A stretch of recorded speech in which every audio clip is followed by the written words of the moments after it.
One is like only touches with the inside. You can do this. Then you go over to inside, outside, inside, outside. Imagination is the limit.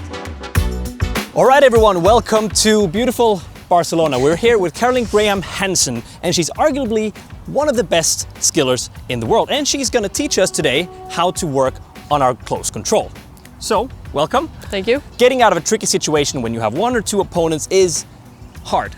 Being in a close control, being closed down by opponents, how would you do? Do you have any tips on how to get out of that situation? The best tips maybe I've got is that always keep the ball moving. Even though it's not so much, if the ball is always moving, maybe you make the defender do a step to the left or step to the right that gives you that small gap that you need to pass the ball out or take your touch out of the situation. So you never actually have to get into that situation where you are closed down. So let's say a defender comes towards you and you receive the ball, what would you do?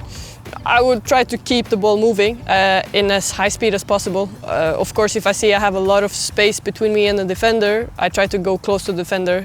And if you are close to me, I always look for the space behind you. Is it on the inside, is it on the outside, to take my touch past you. I don't use a lot of skills, but I focus a lot on where to put my first touch out of the situation. And with timing, I think this is the secret to be a good 1v1 player.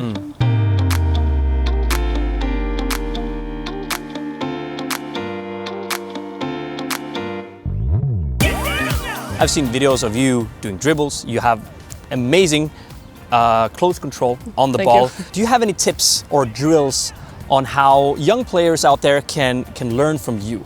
I did a lot of easy drills, which is touch on the ball, like inside, outside on the foot. And basically just doing touches on the ball.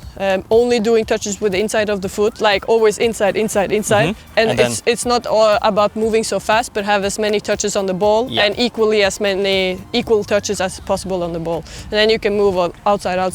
And then you can do the same, like inside, outside. So you don't actually, you don't need cones for this. You can just, dribble forward a little bit to the side like a snake, and as long as you keep that touch, because you want to keep the ball close to your body, right?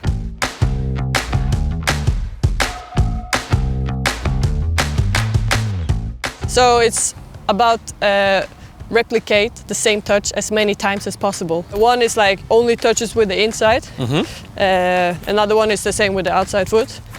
And obviously, both feet. Both feet is important. Because after you do this, then you go over to inside, outside, and then with the left. And then you build up, then both feet together. You can do this, just inside, outside. And both feet, obviously. Very important. Imagination is the limit, kind of. You don't need a lot of space. Like, for example, a lot of times I went out and it was snowing, the field was full of snow, and we just digged out a small area, and there you work forth and back. So you don't need the whole pitch. If the pitch is full one day, you can still just find a small space and then you go forth and back there. And you can do it on the street. Exactly. I mean, you can just go anywhere. So, I mean, these are amazing tips for anyone who wants to become pro footballer in the future. Just take whatever space you have, take whatever gear you have, and use it in the best way possible.